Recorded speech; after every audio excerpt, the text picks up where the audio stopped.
প্রিয় শিক্ষার্থী, আজকে আমরা আলোচনা করব নবম দশম শ্রেণীর কোষীয় অঙ্গাণু, একটি গুরুত্বপূর্ণ কোষীয় অঙ্গাণু প্লাস্টিড নিয়ে। চলো প্রথমে জেনে নিই প্লাস্টিড কাকে বলে। স্ট্রোমা ও গ্রানা সমৃদ্ধ লিপোপ্রোটিন ঝিল্লি দ্বারা আবৃত সর্ববৃহৎ কোষীয় অঙ্গাণুর নাম প্লাস্টিড। প্লাস্টিড আবিষ্কার করেন আর্নেস্ট হেকেল 1866 সালে। প্লাস্টিডের প্রকার। প্লাস্টিড তিন প্রকার: ক্লোরোপ্লাস্ট, ক্রোমোপ্লাস্ট, লিউকোপ্লাস্ট। চলো আমরা এর বিস্তারিত জেনে আসি। এখানে দেখতে পাচ্ছি আমরা সবুজ রঙের একটি প্লাস্টিড, এর নাম ক্লোরোপ্লাস্ট। আর এটি রঙিন তবে সবুজ নয়, এই প্লাস্টিডকে বলা হয় ক্রোমোপ্লাস্ট। প্রথমে আসো ক্লোরোপ্লাস্ট। অ্যানালাইসিস করে দেখি, ক্লোরো শব্দের অর্থ আসলে ক্লোরোফিল থেকে এসছে। ক্লোরোফিল হচ্ছে সবুজ বর্ণকণিকা, আর প্লাস্ট ইকুয়াল টু প্লাস্টিড লিখতে পারি আমরা। অর্থ হলো সবুজ বর্ণের প্লাস্টিডকে ক্লোরোপ্লাস্ট বলে। একে কোষের রান্নাঘরও বলা হয়। এটা অবস্থান করে কোথায়? ক্লোরোপ্লাস্ট পাতা, কচিকাণ্ড এবং সবুজ অঙ্গে অবস্থান করে। এর বর্ণকণিকা ক্লোরোফিল ও ক্যারোটিনয়েড। এটা অনেক সময় এমসিকিউ এ দেওয়া হয় যে ক্লোরোপ্লাস্টের নিচের কোন বর্ণকণিকা থাকে।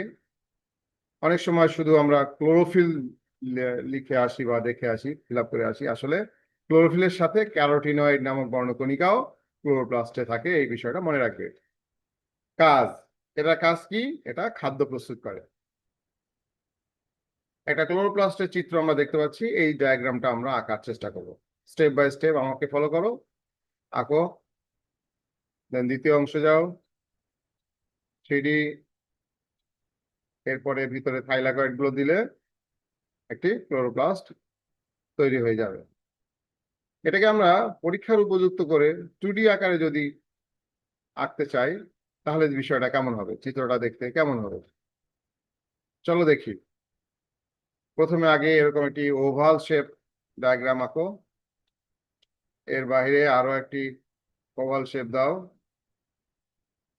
দেন এর ভিতরে থাইলাকয়েড গুলো দিতে পারো এভাবে। এটা গুনে গুনে দিতে হবে না, এটা যে যে কয়টা দিলে দেখতে ভালো লাগে তোমার খাতায় পেজে, সেই সেই পর্যন্ত দাও। এরপরে এর সঙ্গে কানেকশন দাও, অর্থাৎ গ্রানাম ল্যামেলাম বা স্ট্রোমা ল্যামেলাম দিতে হবে।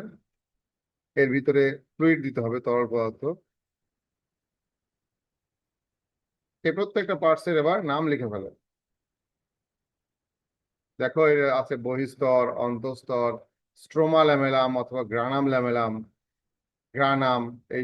এই সম্পূর্ণ অংশটাকে গ্রানাম বলে। এর ভিতরে তরল পদার্থ, এর নাম স্ট্রোমা। রাইবোজোম আছে, থাইলাকয়েড আছে, তৈলবিন্দু আছে, আছে শ্বেতসার দানা, আছে ডিএনএ। হয়ে গেল আমাদের একটি ক্লোরোপ্লাস্ট। স্টেপ বাই স্টেপ দেখে নিয়ে এই চিত্রটা তোমরা এঁকে ফেলবা। এর গঠন যদি চাই তাহলে আমরা এরকম পয়েন্ট আকারে লিখবো। প্রথমে লিখবো আবরণী, দ্বিস্তর বিশিষ্ট এবং গ্লাইকোসিল গ্লিসারাইড দিয়ে তৈরি। এটা এর একটি ব্যতিক্রম বৈশিষ্ট্য। সাধারণত কোষীয় অঙ্গাণুর ঝিল্লিগুলো লিপোপ্রোটিন দিয়ে গঠিত হয়, কিন্তু এই ক্লোরোপ্লাস্টের ক্ষেত্রে এই ঝিল্লিটি গ্লাইকোসিল গ্লিসারাইড দিয়ে তৈরি। স্ট্রোমা, এর ম্যাট্রিক্সকে অর্থাৎ এর ভিতরে যে তরল পদার্থ আছে এই তরল পদার্থকে বলা হয় স্ট্রোমা। থাইলাকয়েড, 40 থেকে 60টি যে চাকতির মতো গঠন, প্রত্যেকটাকে বলা হয় থাইলাকয়েড। স্ট্রোমা ল্যামেলি, দুটি গ্রানার মধ্যে সংযোগকারী সূক্ষ্ম নালী। দুটি গ্রানার মধ্যে সংযোগকারী নালী, এজন্য একে গ্রানাম ল্যামেলিও বলা হয়। এটি স্ট্রোমার মধ্যে অবস্থান করে, এজন্য এর আরেক নাম স্ট্রোমা ল্যামেলি। এটিপি সিনথেজ বা অক্সিজম, ক্রিস্টির গায়ে থাকা দানাদার বস্তুর নাম এটিপি সিনথেজ। ডিএনএ ও রাইবোজোম, ক্লোরোপ্লাস্টের নিজস্ব বৃত্তাকার ডিএনএ ও রাইবোজোম থাকে।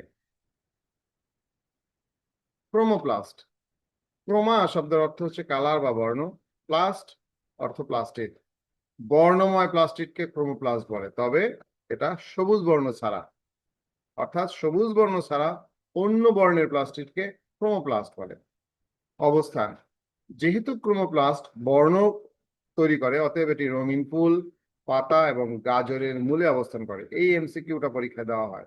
গাজরের মূলে নিচের কোন প্লাস্টটির অবস্থান করে? সাধারণত মূলে লিউকোপ্লাস্ট অবস্থান করে। এটা আমরা একটু মনে রাখবো। বর্ণকণিকা: ক্যারোটিন, জ্যান্থোফিল, ফাইকোসায়ানিন, ফাইকোইরিথ্রিন। ক্যারোটিন কমলা বর্ণের, জ্যান্থোফিল হলুদ বর্ণের, ফাইকোসায়ানিন নীল বর্ণের, ফাইকোইরিথ্রিন লাল বর্ণের। ওকে, এখানে লেখা আছে তাই জিনিসটা আমাদের সামনে, কিন্তু পরীক্ষার হলে যখন দেওয়া হয় ক্যারোটিনের বর্ণ কেমন, তখন কিন্তু তোমাদের এটা সমস্যা হয়। সমস্যা হবে না, ছোট্ট একটি ট্রিক্স প্রয়োগ করো। দেখো, ক্যারোটিন লিখতে ক লাগে, কমলা লিখতেও ক লাগে।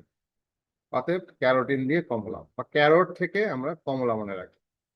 চ্যান্থোফিল দেখে দন্ত নয়ের নিচে হয়ের মতো একটা অংশ দেওয়া আছে না, দেখো, এটা যে হলুদ, এই যে এটার সঙ্গে এটা আমরা মিলিয়ে দেখবো। ফাইকোসায়ানিন, সায়ানাইড মানে একটা বিষ, বিষ খেলে এরকম নীল হয়ে যায় বডি, অতএব সায়ানাইড হচ্ছে, সায়ানিন হচ্ছে বিষ, ফাইকোসায়ানিন বিষ। ফাইকোইরিথ্রিন, ইরাথ্রিন হচ্ছে লাল, ইরাথ্রোসাইট হচ্ছে লোহিত কণিকা। এই ইরাথ্রোসিন হচ্ছে লোহিত কণিকা, এটি দিয়ে আমরা লাল মনে রাখবো। কাজ: এটি সাধারণত পরাগায়নে সহায়তা করে। যেহেতু কালারফুল, এই জন্য পতঙ্গকে আকৃষ্ট করে পরাগায়নে সহায়তা করে। এরপরে আসছে হচ্ছে লিউকোপ্লাস্ট। লিউকো শব্দের অর্থ হচ্ছে বর্ণহীন, প্লাস্ট অর্থ প্লাস্টিড। দ্যাট মিনস বর্ণহীন প্লাস্টিডকে বলা হয় লিউকোপ্লাস্ট। অবস্থান: মূল, ভ্রূণ, জনন কোষ, অর্থাৎ যেখানে সূর্যের আলো পৌঁছায় না সেখানে এটি পাওয়া যায়। আলোর সংস্পর্শে আসলে লিউকোপ্লাস্ট ক্রোমোপ্লাস্ট বা ক্লোরোপ্লাস্টে রূপান্তরিত হয়। এটা এমসিকিউ দেওয়া হয়। আলোর সংস্পর্শে আসলে লিউকোপ্লাস্ট কোন প্লাস্টিডে রূপান্তরিত হয়? বর্ণকণিকা, এতে বর্ণকণিকা থাকে না জন্যই এটি বর্ণহীন। কাজ: এটি সাধারণত খাদ্য সঞ্চয় করে। এভাবে আমরা ক্লোরোপ্লাস্ট, ক্রোমোপ্লাস্ট এবং লিউকোপ্লাস্টের একটি তুলনামূলক বর্ণনা বা চার্ট আকারে প্রেজেন্ট করতে পারি। যদি তুলনা বলে তাহলে সাধারণত আহ, মিল এবং অমিল উভয়কেই প্রেজেন্ট করতে হয়। আর যদি শুধু পার্থক্য বলে তাহলে শুধু অমিলগুলোকে প্রেজেন্ট করতে হয়। ওকে বাচ্চারা, আজকে এ পর্যন্তই। আল্লাহ হাফেজ।